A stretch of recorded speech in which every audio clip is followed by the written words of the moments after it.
जय हिंद दोस्तों, स्वागत है आप सभी का अपने इस यूट्यूब चैनल पर।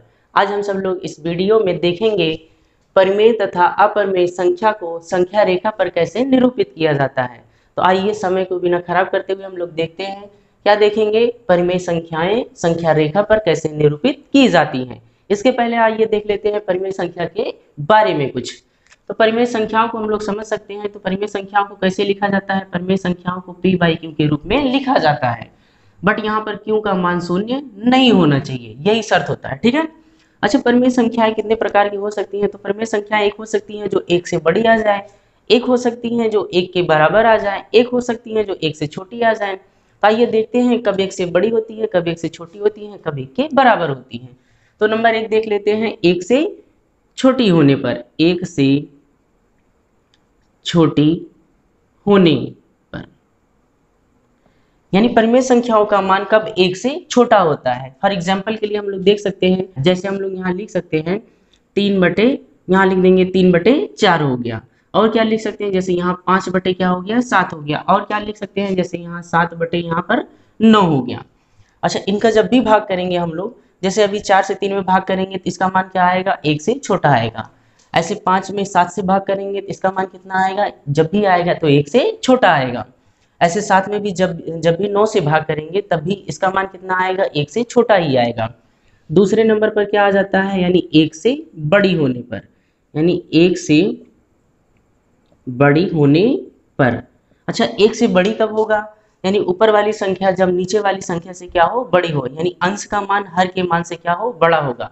जब बड़ा होगा तब इसका जो मान आएगा यानी एक से क्या होगा, बड़ा होगा। एग्जाम्पल के रूप में जैसे यहाँ हम लोग लिख सकते हैं, यही संख्या लिख सकते हैं 4/3। इसका उल्टा फिर यहाँ लिख सकते हैं 7/5। फिर यहाँ क्या लिख सकते हैं, यहाँ लिख सकते हैं 9/7। यानी जब भी देखिए 4 में 3 से भाग करेंगे, जब भी इसका भाग करेंगे तो इसका मान एक से सदैव क्या आएगा, बड़ा आएगा। ऐसे यहाँ देख सकते हैं 7 में जब 5 से भाग करेंगे, जब भी भाग करेंगे तो इसका मान सदैव एक से क्या आएगा, बड़ा ही आएगा। ऐसे यहाँ भी देखते हैं 9 में जब भी 7 से भाग करेंगे तो इसका मान सदैव क्या आएगा, एक से बड़ा ही आएगा। और तीसरा कंडीशन क्या हो जाता है, तीसरा कंडीशन होता है एक के बराबर हो। क्या होना चाहिए, एक के बराबर होने पर। एक के क्या हो, बराबर होने पर। अच्छा, एग्जाम्पल के रूप में देख लेते हैं कि एक का मान कब बराबर होता है, यानी कोई परिमेय संख्या लिखी गई है उसका मान एक के कब बराबर हो सकता है। या एक ही कंडीशन है, यानी जब अंश और हर का मान क्या हो जाए, समान हो जाए। जैसे यहाँ लिख सकते हैं क्या, 4/4। और क्या लिख सकते हैं 7/7। और क्या लिख सकते हैं, जैसे यहाँ 9/9।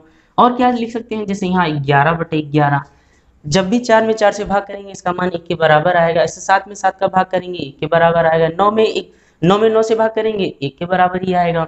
ऐसे 11 में 11 से भाग करेंगे इसका मान कितना आएगा, इसका मान सदैव एक ही आएगा।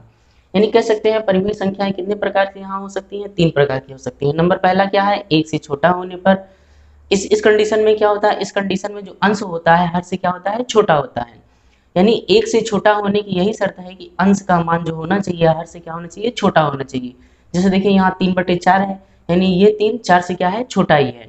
दूसरे कंडीशन पर क्या हो जाता है, यानी एक से बड़ी होने पर, यानी परिमेय संख्या का मान एक से बड़ा होगा। कब होगा, जब अंश का मान हर से क्या होगा, बड़ा हो जाएगा। जब अंश का मान हर से बड़ा होगा तब इसका भाग करेंगे, इसका जो भी वैल्यू आएगा ये सदैव एक से क्या होगा, बड़ा ही होगा। ऐसे 7 में 5 से भाग करेंगे इसका मान भी एक से बड़ा ही आएगा। तीसरे कंडीशन पर हो जाता है एक के बराबर होने पर। एक के बराबर कब होता है, जब 4 में 4 का भाग कर देंगे, यानी जो अंश है वही हर है। यानी जितना अंश होगा उतना हर होगा, उससे भाग कर देंगे तो इसका मान क्या हो जाएगा, सदैव एक हो जाएगा। तो आइए देखते हैं हम लोग क्या देखें, इधर परिमेय संख्या के बारे में देख लिए। अब आइए देखते हैं परिमेय संख्या को संख्या रेखा पर कैसे निरूपित किया जाता है और इसका इस्तेमाल वहां पर कैसे कर सकते हैं। तो आइए देखते हैं, हम लोगों ने क्या लिया है, 4 एग्जाम्पल्स लिए। इन्हीं चारों एग्जाम्पल्स को देखेंगे संख्या रेखा पर कैसे निरूपित किया जाता है। नंबर पहला क्या है, 3/4 है। नंबर दूसरा क्या है, 5/4 है। नंबर तीसरा क्या है, -3/4 है। और नंबर चौथा क्या है, -6 क्या है, -7 है। इन चारों संख्याओं को बारी बारी देखते हैं कैसे संख्या रेखा पर निरूपित किया जाता है। सबसे पहले क्या देखते हैं, पहली वाली संख्या कौन सी है, 3/4 है। ये क्या है, परिमेय संख्या है। अब इस परिमेय संख्या को संख्या रेखा पर कैसे दिखाया जा सकता है इसके बारे में समझते हैं। तो सबसे पहले क्या करेंगे, यहाँ बांट लेते हैं, कुछ खानों में इसके बांट लेते हैं। इधर वाला संख्या क्या होता है, धनात्मक। इधर वाली संख्या क्या होती है, ऋणात्मक। ये बीच में क्या होता है, शून्य होता है। इधर वाली संख्या बांट देते हैं। यहाँ क्या हो गया 1, यहाँ क्या हो गया 2, यहाँ पर क्या हो गया 3, यहाँ पर क्या हो गया 4 हो गया। ये सब संख्याएं कैसे होंगी? धनात्मक होंगी। अब इधर जैसे जाएंगे ये सब संख्याएं कैसे हो जाएंगी? ऋणात्मक। जैसे -1 हो गया, यहाँ पर -2 हो गया, यहाँ पर -3 हो गया, यहाँ पर क्या हो गया -4 हो गया। अब हमको देखना है इस पर में संख्या का मान क्या हो सकता है, 1 से कम है कि 1 से बड़ा है, क्या है, या 1 के बराबर है। तो कभी भी हम लोग 3 में अगर 4 से भाग करेंगे तो इसका मान क्या आएगा? सदैव 1 से छोटा आएगा। यानी इसका मतलब यही होगा, यानी ये जो संख्या रेखा पर हमको दिखाना है इसका जो वैल्यू आएगा ये 1 के कहाँ होगा? 0 और 1 के अंदर ही होगा, यानी इन दोनों के बीच में ही होगा। तो क्या करते हैं, जो नीचे वाली संख्या है, हर वाली संख्या है, 0 और 1 को उतनी खानों में बांट देते हैं। यहाँ पर कितना लिखा गया है? 4। तो क्या करते हैं, 0 और 1 को 4 खानों में बांट देते हैं। यहाँ 1 खाना हो गया, 2 खाना हो गया, 3 खाना हो गया, ये चौथा खाना हो गया। यानी हम लोग संख्या रेखा पर देखेंगे कि ये पहला वाला हो गया, ये दूसरा वाला, ये तीसरा वाला, ये चौथा वाला खाना हो गया। 4 खाने बना दिए। अब हमको क्या देखना है, इस 4 में कौन सा खाना देखना है? तीसरा वाला। तो गिनती करते हैं, पहला, दूसरा, तीसरा। यानी ये जो हमको परिमेय संख्या दिख रही है, परिमेय संख्या कहाँ पर होगी? यहाँ पर होगी। इसका मान कितना होगा? 3/4 होगा। तो हमने दिखा दिया संख्या रेखा पर कि 3/4 का मान कहाँ पर होगा, तो कहाँ पर होगा? यहाँ पर होगा। अब आइए देखते हैं दूसरी वाली संख्या कैसे यहाँ पर निरूपित कर सकते हैं। दूसरी परिमेय संख्या कितनी है? 5/4 है। तो इस 5/4 को क्या करते हैं? भाग कर लेते हैं। अच्छा, इसको भाग के रूप में यानी भाग करेंगे तो कितनी बार में भाग जाएगा? एक बार में भाग जाएगा। कितना बचेगा? यहाँ पर 1 बचेगा, बटे कितना हो जाएगा? 1। यानी इसको अगर सही के रूप में लिखा जाएगा कितना आएगा? 1 सही 1/4 आएगा, क्योंकि इसका इसमें गुणा कर देंगे, 4 1 के 4 और 1 जोड़ देंगे 5 आ जाएगा। ठीक है, यानी इस 5/4 को हम परिमेय संख्या को कैसे लिख सकते हैं? 1 सही 1/4 लिख सकते हैं। और इस संख्या को कैसे लिख सकते हैं? तो यहाँ 1 + 1 बाई क्या लिख सकते हैं? 4 लिख सकते हैं। ठीक है, अच्छा, इसका वैल्यू निकालने के लिए हम निकालेंगे तो इसका वैल्यू कितना आएगा? इसका वैल्यू लगभग कितना आएगा? 0 कितना आएगा? 25 आएगा। ठीक है, तो इससे हमको कोई मतलब नहीं, बस हमको यही देखना है। यानी कितना आ गया? 1 + 1/4 आ गया। ठीक है, अब देखते हैं संख्या रेखा पर ये वाली परिमेय संख्या, यानी ये वाली परिमेय संख्या कहाँ पर होगी। आइए बनाते हैं संख्या रेखा पर, देखते हैं कहाँ पर होगी। ठीक है, तो यहाँ क्या हो जाएगा? 0 हो जाएगा, यहाँ पर क्या हो जाएगा? 1 हो जाएगा, यहाँ पर क्या हो जाएगा? 2 हो जाएगा, यहाँ पर कितना हो जाएगा? 3। ऐसे इधर जाएंगे कितना हो जाएगा? -1। इधर जाएंगे कितना हो जाएगा? -2। फिर इधर जाएंगे कितना हो जाएगा? -3। हमको क्या देखना है? इसका वैल्यू कितना है? देखिए, 1 से थोड़ा ज्यादा है, 1 से थोड़ा ज्यादा है और 2 से थोड़ा क्या है? कम है। ठीक है, यानी 2 से कम है, 1 से ज्यादा है। यानी ये परिमेय संख्या हमको कहाँ पर मिलेगी? 1 और 2 के बीच मिलेगी। तो सबसे पहले क्या करते हैं, हमको 1 पता है, यानी 1 यहाँ पर आएगा, इसका वैल्यू निकाल लेते हैं, जहाँ पर आएगा वहीं रख देंगे। अच्छा, इसका मान निकालने के लिए क्या करेंगे? तो इसका मान निकालने के लिए देखेंगे 1 के बाद क्या करेंगे? जो हर यहाँ लिखा गया है उस हर को इतनी भागों में इसको क्या करेंगे? बांट देंगे। ठीक है, जितनी बार यहाँ लिखा गया उतने भागों में बांट देंगे। जैसे यहाँ बांटते हैं, 1 हो गया, 2 हो गया, 3 हो गया, ये 4 हो गया। देखिए 4 खाने हो गए कि नहीं? 1 खाना, 2 खाना, 3 खाना, 4 खाना। यहाँ पर कितने खाने हो गए? 4 खाने हो गए। अब क्या करते हैं, हमको कितना खाना लेना है? यहाँ पर ऊपर वाली संख्या देखते हैं, पहला वाला खाना लेना है, यानी यहाँ पर हमको लिखना है। यानी ये परिमेय संख्या कहाँ पर हो जाएगी? यहाँ पर हो जाएगी। इसका मान कितना हो जाएगा? 5/4 हो जाएगा। समझ में आया? तो इस तरीके से हम लोग क्या किए हैं? 5/4 को इस संख्या रेखा पर निरूपित किए हैं। ठीक है, तो आइए देखते हैं अगला वाला संख्या रेखा पर कैसे निरूपित किया जा सकता है। अच्छा, सबसे पहले क्या करते हैं, इसका इसमें भाग कर लेते हैं। इसका जब इसमें भाग करेंगे तो इसका मान क्या आएगा? सदैव 1 से क्या आएगा? छोटा ही आएगा। इसका मान 1 से क्या होगा? छोटा होगा। अच्छा, यहाँ ऋणात्मक है, इसका मतलब ये ऋणात्मक में आएगा, इसका मान जो भी आएगा कैसा आएगा? ऋणात्मक। यानी ये कैसा होगा? शून्य से भी छोटा होगा, यानी शून्य के बाईं तरफ होगा। ठीक है, जैसे यहाँ देखते हैं संख्या रेखा पर ये कहाँ हो सकता है, तो संख्या रेखा बनाएंगे, इस तरीके से संख्या रेखा बनाएंगे। यहाँ बीच में क्या होता है? शून्य होता है, यहाँ पर क्या होता है? 1 होता है, यहाँ पर क्या होगा? 2 होगा। ऐसे इधर जाएंगे तो क्या हो जाएगा? -1। इधर जाएंगे कितना हो जाएगा? -2 हो जाएगा। अच्छा, इसका वैल्यू क्या आ रहा है? यानी यहाँ माइनस है, तो यानी इसका वैल्यू -1 से क्या होगा? छोटा होगा। यानी ये -1 और कहाँ होगा? 0 के बीच में होगा। -1 और 0 के बीच में होगा। बस देखना है हर में कितना लिखा गया है, हर में कितना लिखा गया है? 4। तो इस -1 और 0 को क्या करते हैं? 4 भागों में बांट देते हैं। यहाँ बांट देते हैं, जैसे 1 हो गया, 2 हो गया, 3 हो गया। देखिए 4 भाग हो गए कि नहीं? एक भाग यहाँ, दूसरा भाग यहाँ, तीसरा भाग यहाँ, चौथा भाग यहाँ पर हो गया। ठीक है, अब हम क्या करते हैं? गिनती करते हैं। गिनती किधर से करेंगे? इधर से गिनती करेंगे, यानी ये कहाँ पर होगा? तो गिनती कर लेते हैं, जैसे 1 हो गया, 2 हो गया, 3 हो गया। हमको कितनी संख्या देखनी थी? इसके जो अंश में लिखा जाता है उतनी संख्या लेनी होती है। यानी ये -3/4 कहाँ पर होगा? यहाँ पर होगा। तो यही वाली ये जो बिंदु है किसको दर्शाएगा, ये -3/4 को दर्शाएगा। इस तरीके से हमने तीसरी वाली संख्या भी देख ली, यानी कौन सी संख्या है, -3/4 है। ये कहाँ पर होगी, यहाँ पर होगी, संख्या रेखा पर यहाँ पर होगी। ठीक है, आइए देखते हैं अगली वाली संख्या यानी चौथी वाली संख्या क्या है, -6/-7। ये संख्या रेखा पर कहाँ होगी। चौथी संख्या है क्या, -6 क्या है, -7 है। तो इस माइनस से ये माइनस कट गया, यानी इसका वैल्यू कितना आ गया, 6/7 आ गया। अब क्या करेंगे, इसका इसमें भाग करेंगे। अच्छा, जब भी इसका इसमें भाग करेंगे तो ऊपर वाली संख्या छोटी है, नीचे वाली संख्या क्या है, बड़ी है। तो भाग करेंगे, इसका मान जो भी आएगा क्या आएगा, 1 से छोटा आएगा। इसका मान क्या आएगा, 1 से छोटा, यानी इसका वैल्यू कहाँ होने वाला है, 0 और 1 के बीच होने वाला है। तो आइए देखते हैं संख्या रेखा पर कहाँ पर होगा।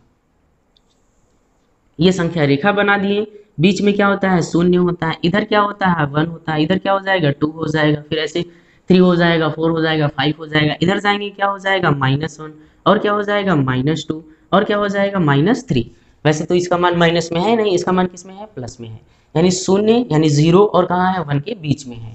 तो एक काम करते हैं, सबसे पहले किसको देखेंगे, हर को देखेंगे। हर में कितना लिखा गया है, तो हर में 7 लिखा गया है। अब क्या करेंगे, 0 और 1 को क्या करेंगे, 7 भागों में बांट देंगे। तो बांटते हैं, 7 भागों में बांटने का मतलब 6 पाई खींच देंगे तो 7 भाग में हो जाएगा। जैसे यहाँ खींचते हैं, 1 हो गया, 2 हो गया, 3 हो गया, 4 हो गया, 5 हो गया, 6 हो गया। यानी ये मान सकते हैं लगभग हमने कितने 6 बराबर भागों में इसको बांट दिए हैं। 1 भाग, 2 भाग, 3 भाग, 4 भाग, 5 भाग, 6 भाग और 7 भाग हो गया। ठीक है, अब ऊपर वाली संख्या हमको देखनी है, ऊपर वाली जहाँ है उस भाग पर जाएंगे। कितना है, 6 है, तो 6 भाग गिनते हैं। किधर से गिनेंगे, शून्य की तरफ से। जब भी गिनेंगे कहाँ से गिनेंगे, शून्य की तरफ से। तो यहाँ हो गया 1 2 3 4 5 6, यानी ये वाला जो परिमेय संख्या है संख्या रेखा पर कहाँ होगा, यहाँ पर होगा। यानी यही वाली संख्या क्या हो जाएगा, 6/7, यानी ये जो परिमेय संख्या है संख्या रेखा के इस बिंदु पर होगा। ठीक है, इस तरीके से हम सबने देख लिया, क्या देखे हैं, परिमेय संख्या को संख्या रेखा पर कैसे निरूपित किया जाता है। तो आइए देखते हैं, अब देखते हैं अपरिमेय संख्या को कैसे संख्या रेखा पर निरूपित किया जाता है। अपरिमेय संख्या में हमने 2 एग्जाम्पल लिया। पहला क्या है, करड़ी में 2 है, दूसरा क्या है, करड़ी में 3 है। यानी करड़ी में 2 और दूसरा वाला क्या है, करड़ी में 3। ये संख्या रेखा पर कहाँ पर होगा, किस बिंदु पर होगा, ये इसको कैसे प्रदर्शित किया जाएगा, इस बारे में आइए देखते हैं। ठीक है, तो सबसे पहले क्या बनाएंगे, संख्या रेखा बनाएंगे। संख्या रेखा यहाँ बनाते हैं, संख्या रेखा बनाएंगे, बीच में क्या हो जाएगा, यहाँ पर 0 हो जाएगा। ठीक है, यहाँ मानते हैं कितना है, 1 यूनिट है। वह 1 यूनिट किसी के भी बराबर हो सकता है, 1 किलोमीटर के भी बराबर हो सकता है, 1 मीटर के भी, 1 सेंटीमीटर के भी और 1 mm के भी बराबर हो सकता है। ठीक है, हमने क्या किया, हमने मान लिया 1 यूनिट है। कितना है, 1 यूनिट है, यानी यहाँ से यहाँ तक का बीच का कितनी लंबाई है, 1 यूनिट है। ऐसे ये 1 यूनिट हो गया तो ये दूसरा यूनिट हो जाएगा, ये तीसरा यूनिट हो जाएगा, यानी इधर प्लस जाएगा इधर माइनस जाएगा। तो यहाँ पर माइनस तो है नहीं, हमको प्लस में देखना है। ठीक है, ये 1 यूनिट है, जितना लंबा ये है 1 यूनिट का, उतना इस पे क्या खींच देते हैं, एक लंब खींच देते हैं। यहाँ पर क्या खींच देते हैं, एक लंब खींच देते हैं। मान लेते हैं ये पॉइंट कौन सा है, ये पॉइंट मान लेते हैं 0 है। ठीक है, 0 का मतलब मान लेते हैं यहाँ पर A है, क्या है, A है। इस पॉइंट को मान लेते हैं क्या है, B है। अच्छा, ये जो पॉइंट हमको दिख रहा है, इस पॉइंट को A से क्या करते हैं, मिला देते हैं। A से क्या करते हैं, मिला देते हैं, और इस पॉइंट को मान लेते हैं क्या है, C है। अच्छा, इसका मान कितना लिए हैं, 1 यूनिट, इसका मान कितना लिए हैं, 1 यूनिट। ठीक है, अच्छा, ये जो संरचना हमको दिख रही है कौन सी संरचना है, त्रिभुज कौन सी है, ABC। ये क्या है, तो ये है समकोण, क्या है, समकोण त्रिभुज है। और समकोण त्रिभुज में पाइथागोरस प्रमेय लगाया जाता है। पाइथागोरस प्रमेय कहता क्या है, पाइथागोरस प्रमेय कहता है आधार का वर्ग प्लस लंब का वर्ग बराबर क्या होता है, कर्ण का वर्ग के बराबर होता है।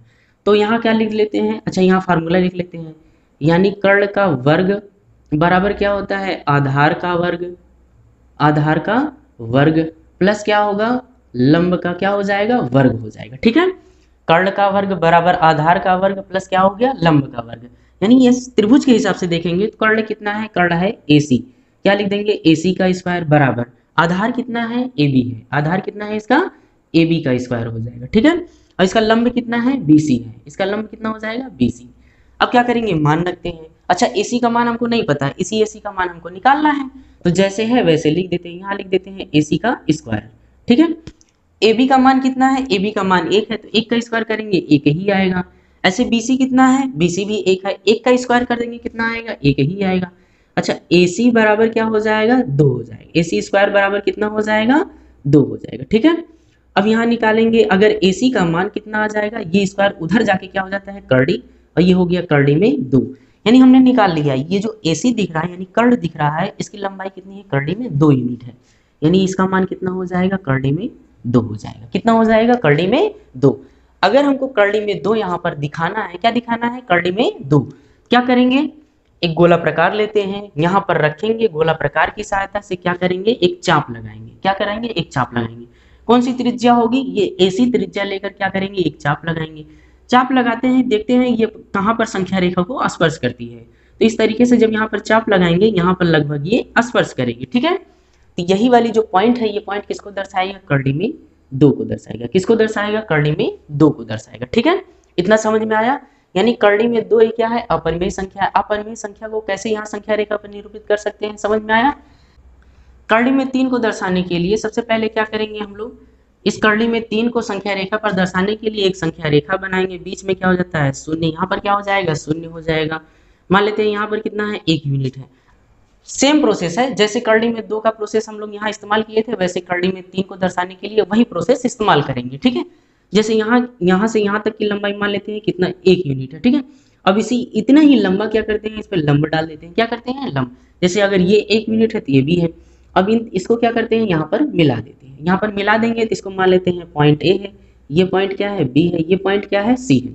अच्छा, जस्ट अभी हम लोग समझ के आए हैं, क्या समझ के आए हैं, अगर ये 1 यूनिट है, ये भी 1 यूनिट है, तो ये कितना हो जाएगा, कर्डी में 2 यूनिट हो जाएगा, यानी इसका वैल्यू कितना हो जाएगा, कर्डी में 2 हो जाएगा। कैसे हो जाएगा, अभी जस्ट समझ में आए, पाइथागोरस प्रमेय लगाते हैं। ठीक है, तो क्या करते हैं, ये जो कर्डी में 2 हमको दिख रहा है, इस कर्डी में 2 वाली लाइन, ये जो लाइन है AC है, इस पर क्या खींचते हैं, 1 यूनिट का लंब खींचते हैं। तो यहाँ पर क्या खींच देते हैं, 1 यूनिट का लंब, यानी ये जो दिख रहा है, मान लेते हैं ये क्या है, D है।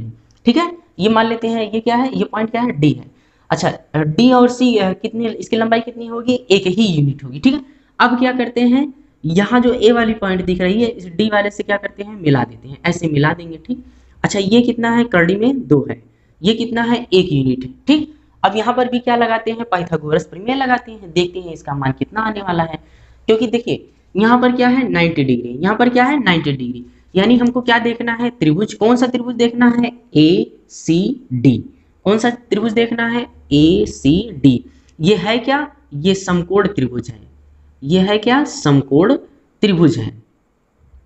और समकोण त्रिभुज में क्या लगता है, पाइथागोरस प्रमेय लगता है। पाइथागोरस प्रमेय क्या कहता है, आधार कर्ण का वर्ग बराबर आधार का वर्ग प्लस लंब का वर्ग। तो यहाँ लिख देते हैं, कर्ण में क्या है, AD है, तो यहाँ लिख देंगे क्या, AD का वर्ग बराबर, AD का वर्ग बराबर क्या हो जाएगा, आधार का वर्ग, आधार में क्या है, AC है, यानी क्या कर देंगे, AC का वर्ग कर देंगे, प्लस और क्या है, लंब में क्या है, CD है, तो यहाँ क्या कर देंगे, CD का वर्ग।